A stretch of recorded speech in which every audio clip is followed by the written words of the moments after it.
Saan siya? Uy.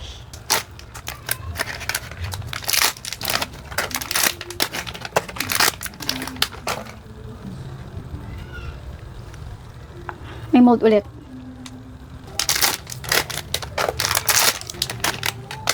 May mold ulit.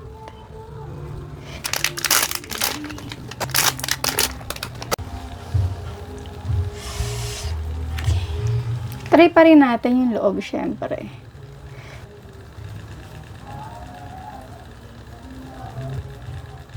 Sa 10, 3 yung may molds. Bubuksan natin yung may amag.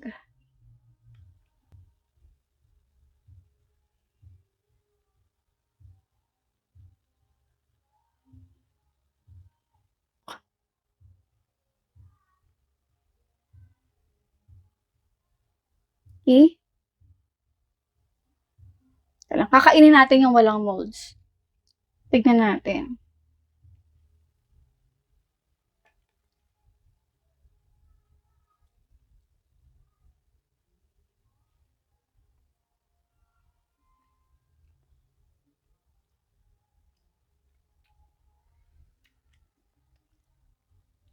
Hindi siya matamis kasi dumamping nga sa bibig natin, sa dila natin.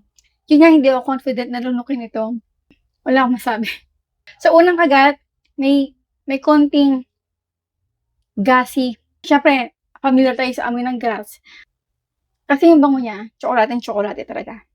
Sa pagkagat, yun ang gusto kong sabihin.